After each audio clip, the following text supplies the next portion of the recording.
I'm not paying six figures to guard against paper cuts, the CFO said, sipping his protein sludge like that made him younger or smarter. Everyone laughed. Except me. I clicked my pen, once, sharp, and wrote a single line in the corner of my blue ledger, paper cuts comment. Witnesses, all, date, time logged. I've learned that the things they laugh at first are usually the things they beg for later. Monday stand-ups are less meetings and more theater, everyone pretending to care what the person before them says while mentally rehearsing their own bullshit.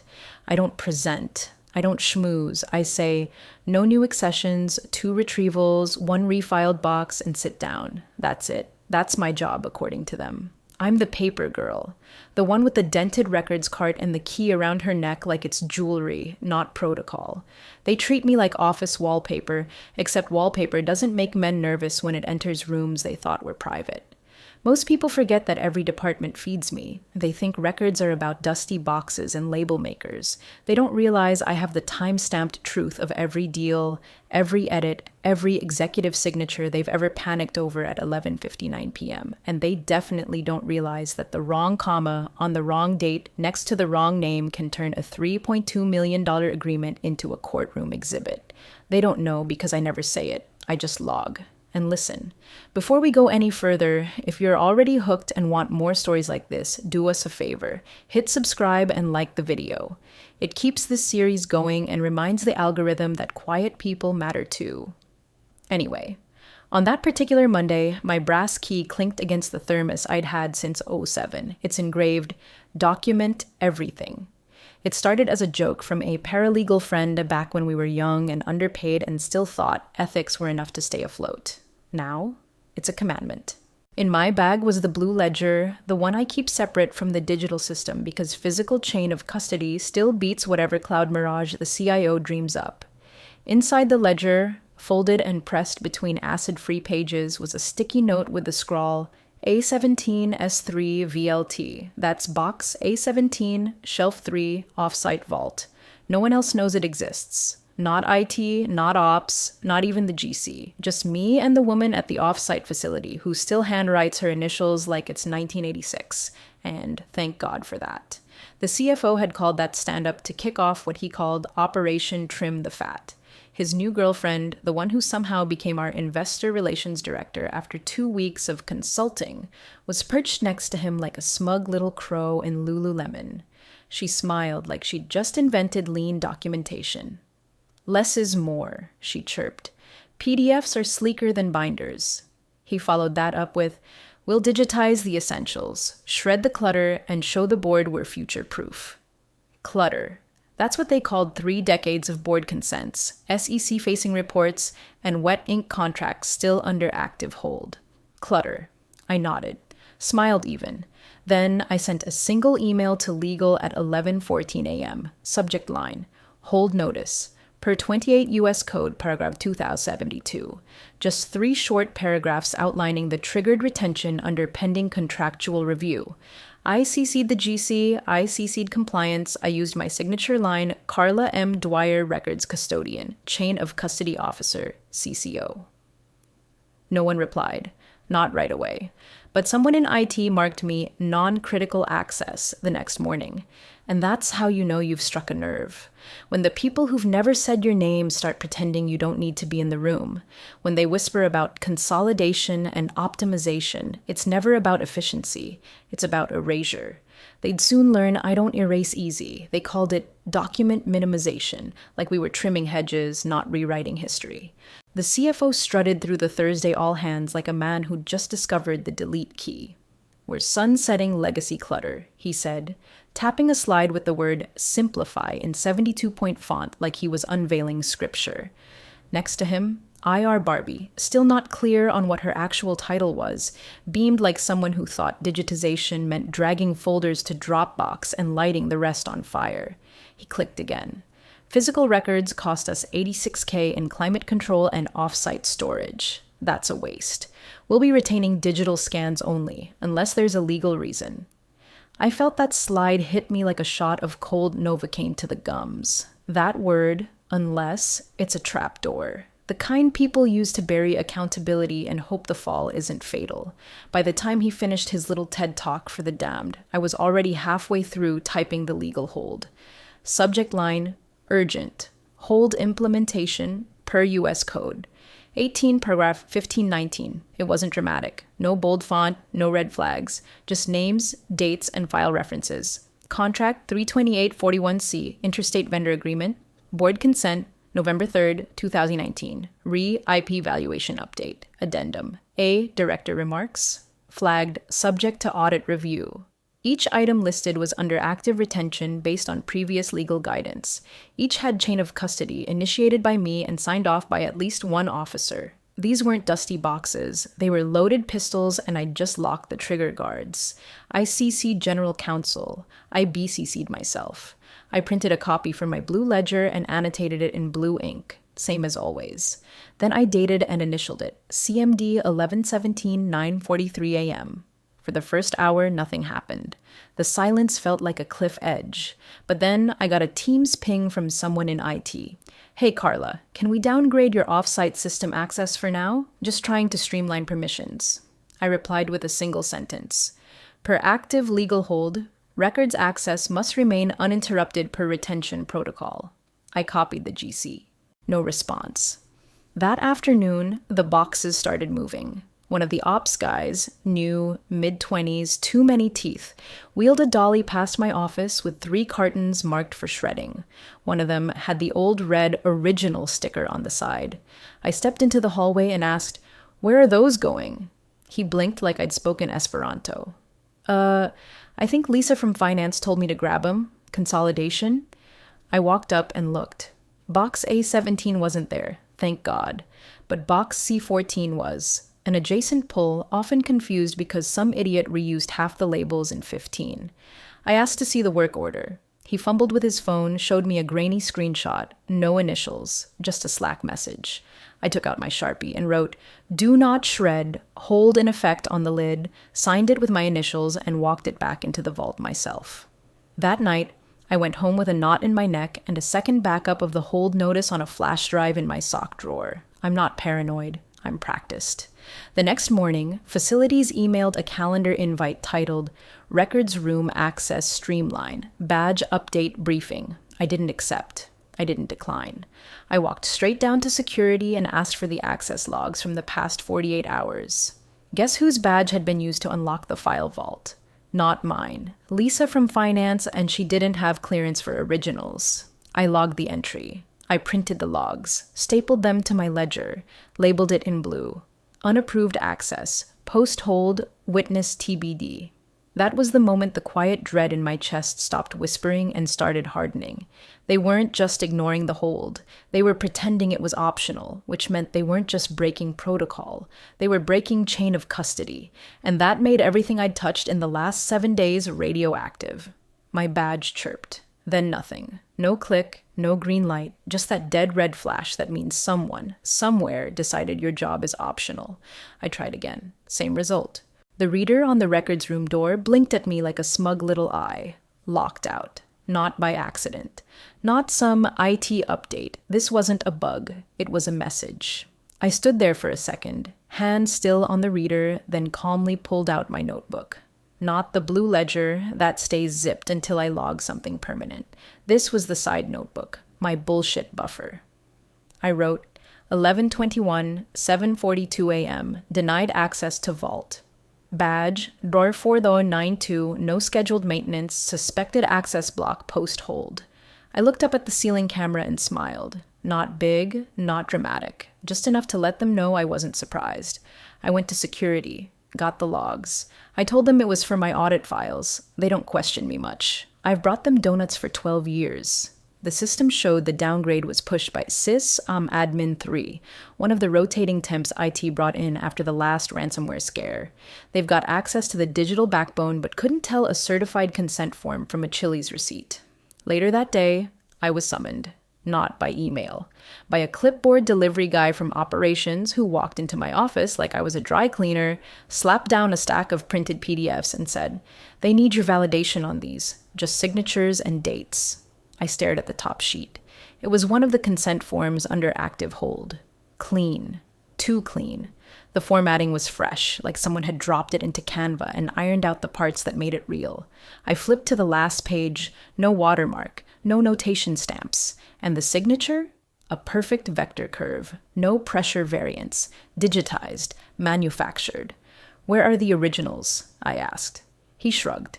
These are what finance gave us. Said you'd be able to, certify them. I almost laughed. I didn't. Instead, I picked up the stack, walked over to the corner cabinet, and dropped them into the pending review bin, which is where paper goes to die quietly while I log the damage. Then I opened the blue ledger, dated a new entry. PDF set received 11/21, no chain indicators, no provenance, vault access still restricted. I clicked my pen 3 times and wrote one more note. Parallel trail initiated. That afternoon, while they were parading their glossy fictions around to whoever still cared, I started building my real archive. Every badge denial, logged, every shredded box request, copied, every mover's receipt, scanned and stapled. One of them, poor guy from facilities, left behind a receipt with the word custody instead of custody. I didn't correct it, just circled it in blue ink and added it to the folder marked Chain Gaps, Nov Incident. By Friday, my cart had a hidden file under the bottom drawer, a sealed envelope with a single line. If access restricted, initiate retrieval via offsite directive. It had the vault code, the shelf number, and the witness initials from the last time box A17 was touched. They thought they could route around me. What they didn't realize was, I am the root. You can't reroute a lock without a key, and I wear mine around my neck. The lawsuit hit like a cold slap. Friday morning, 8:03 a.m., legal sent out the "We've been served" email like it was just another item on the breakfast menu. No subject line panic, no urgent red flags, just a clipped note. Opposing counsel has filed suit. Discovery schedule incoming. Need originals and full custody documentation for all board consents post Q3 2019. I stared at it for a moment. My coffee went cold in my hand. Originals. Chain of custody, not summaries, not PDFs, not finance-reviewed composites. They'd asked for the one thing nobody outside my ledger could fake. I pulled the blue book from my drawer and flipped to the right tab. It was there. Of course it was there. Addendum. Box A17, Shelf 3, Offsite Vault Date Archived. 11/3/2018, time 7:42 p.m. Received by Carla Dwyer, initialed by RL. Receptionist offsite facility. The copy in their polished little pitch deck, it didn't have the addendum. It didn't have the subject to audit note scribbled in the director's quick slant. That note wasn't a flourish. It was a fuse. It meant the decision wasn't final. It meant any action taken based on it without further review could be undone, questioned, or, in court, weaponized. And now we were headed to court.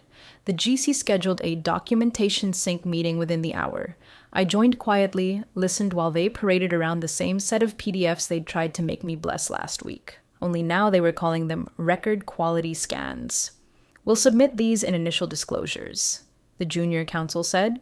He glanced at me like I was a fax machine that had grown eyes. I asked one question. Calm, flat, no venom, just enough frost to keep them honest. Which version are you submitting? The one stamped prior to hold issuance or the post-hold composites finance created without vault access? The room went silent. Someone coughed. The GC narrowed his eyes, the first flicker of real awareness crossing his face. You logged a hold? I didn't answer. I opened the blue ledger, turned it around, and held it up. The signature page of the hold notice was paperclipped to the entry. His own name was on the CC line. They started squirming then. See, a legal hold isn't just a suggestion.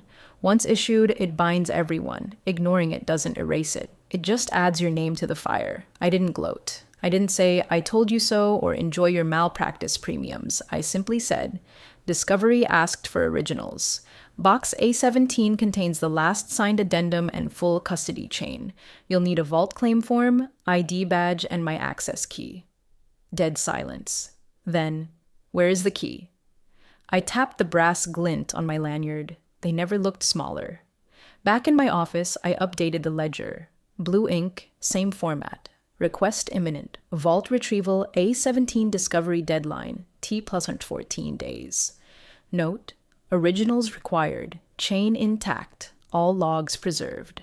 That night, I called Rita, the receptionist at the off-site vault, still working nights, still initialing every box like it's a contract with God. Hey, remember that shipment I archived in 19, box A17? She didn't miss a beat. Shelf 3, right? White label, red ink. You made me stay late because it needed temp-controlled sealing. That was all I needed to hear. They wanted a paper trail? I had one. It just wasn't going where they thought. I laid the PDFs out across my desk like a coroner with a body on the slab. Each one glossy, uniform, sterile, like they'd been pressure washed of any trace of human origin. You could practically smell the bleach through the toner. I pulled my blue ledger close and flipped to the original entries. Real paper, real ink, the kind that smudges if your hands shake. The minutes from November 3rd, 2019 had 3 key details. Meeting started late. Director Halverson was stuck in traffic. Consent passed with amendment. Margin note added, subject to audit approval. Hold disbursement. That note wasn't some afterthought. It was the legal anchor for the whole thing. And on the polished PDF they handed me for certification, gone. No note, no amendment mention. Just a streamlined version that made it look unanimous and unqualified. Tampering isn't always about forging a signature. Sometimes it's what they don't include that screams the loudest.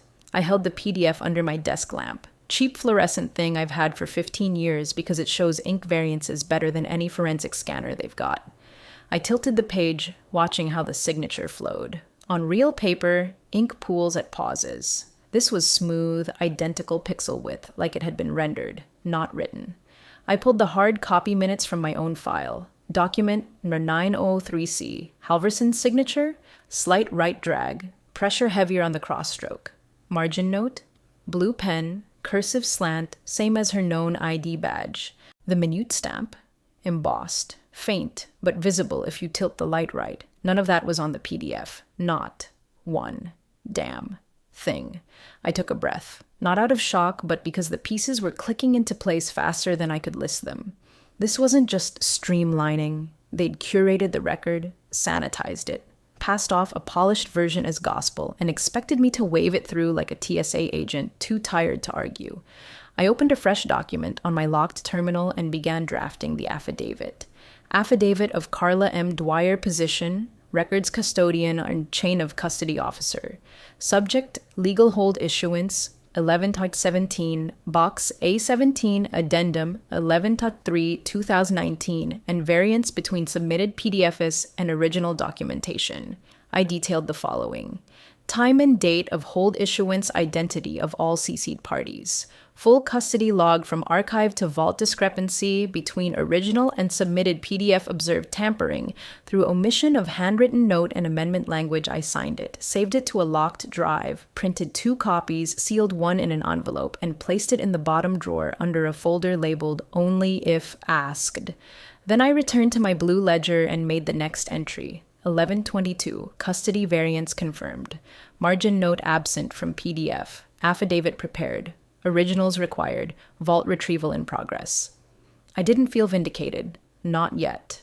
What I felt was sharp. Like the air had cleared after weeks of something rotting in the walls. They didn't know what they'd tried to bury. But I did.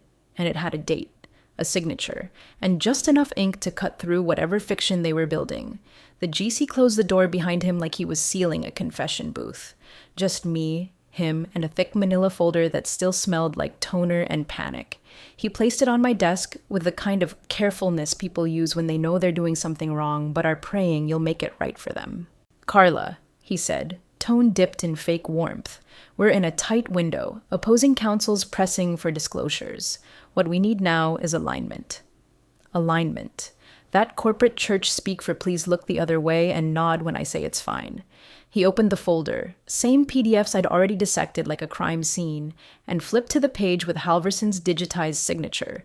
No note, no margin text, just white space where the truth used to live.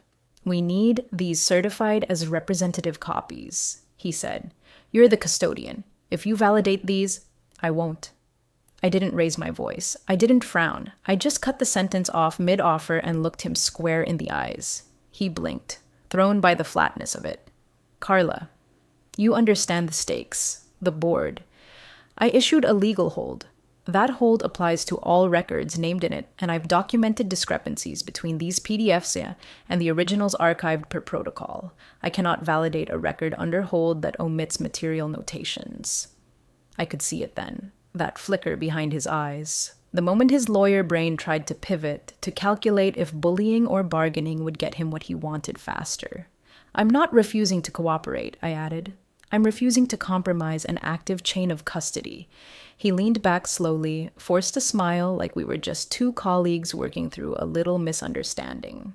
Then just note that the originals aren't materially different. That'll be enough too. No, I said. They are different, and it's already noted, in the ledger, in my affidavit. And I slid open the drawer under my cart. In this. I pulled out the sealed envelope I'd prepped 3 nights ago, labeled in block letters, if asked by name. Inside, notarized retrieval authorization for box. A17 photocopy of the ledger page showing the 11-3-19 archive. Chain log with receptionist RL's initials. Time-stamped printout of the legal hold email affidavit. Signed and dated, I placed the envelope on the desk like it weighed nothing. But we both knew it could collapse a settlement offer. He didn't touch it, didn't even look at it directly, just cleared his throat and said, "Of course, we'll revisit strategy." Then he gathered his folder of fiction and left like he'd just stared at a fuse and realized it was lit. That afternoon, I received a forwarded email from outside counsel, one line buried in a longer thread. Please confirm the name and title of the records custodian responsible for board document preservation. I stared at that sentence like it had teeth. They weren't asking for my department. They were asking for me, which meant the time for games was almost over. I clicked my pen once, logged the inquiry, added the envelope ID, and marked one final line in blue. Custodian to be named. Originals pending. Protocol holds. I didn't feel fear. Or pride. Just steel. Let them call me by name. Let them put me on the record. Because once I speak, the fiction ends. The courtroom was too cold, too polished, like a mausoleum dressed in litigation. The kind of place where truth doesn't walk in wearing a cape. It drags its feet, covered in dust and filed under Exhibit C. Counsel for both sides were seated, tapping through binders and scrolling their tablets like they were trading stocks, not testimonies. The judge, mid-50s, black robe draped like she'd been born in it, cleared her throat after reviewing the morning's statements. Then came the moment everything narrowed. "We've reviewed submitted copies," she said, voice dry as sandpaper. "Now we'll need originals and supporting chain of custody. Who is the records custodian on file?" I heard my name before anyone said it. Plaintiff's counsel answered first. "Your Honor, we believe the custodian of record is Carla Dwyer." Eyes turned. Defense froze. GC didn't look at me. He looked away, like he'd stepped off a curb into traffic and heard the horn too late. I stood. No speech, no theatrics, just calm, regulated movement. "Carla M. Dwyer, records custodian," I said, voice even. "Legal hold was issued 11/17 covering the requested documents. Originals are secured. Custody chain has been logged, notarized, and preserved." I walked to the bench and placed a single file folder in front of the clerk. Inside, photocopy of the off-site retrieval request, stapled to the original claim ticket ledger pages detailing box A17, archived 11/3-19 scans of the vault receipt, signed by myself and the off-site receptionist comparison sheet between the clean PDFs and the creased, wet ink addendum. The judge flipped through it in silence, eyes scanning each note, each signature. Her fingers paused on the claim ticket, real thermal paper, curling at the edge, time-stamped with a machine that predated most of the courtroom's laptops. "Who signed this?" she asked, tapping the bottom corner. I stepped closer. "Director Halverson. You'll find the same flourish on her ID badge." A murmur rolled through the defense table. The junior associate leaned over, whispering furiously to the GC. The CFO, seated one row back in a tailored gray suit like it could insulate him from accountability, pressed his lips into a tight white line. The judge held up the ledger. "This is your handwriting?" Yes, Your Honor, I've maintained the official chain of custody ledger since 2009. All notations are made in blue ink, dated and initialed. She gave a small nod. Not praise, not even acknowledgement. Just that tiny shift that said this matters. Authority shifted in that moment, not to titles, not to job descriptions or org charts, but to stewardship. To the person who stayed late on a cold November night, logging director remarks, while everyone else drank cheap wine at a company mixer. To the woman with the brass key, the dented cart, and a ledger that didn't forget.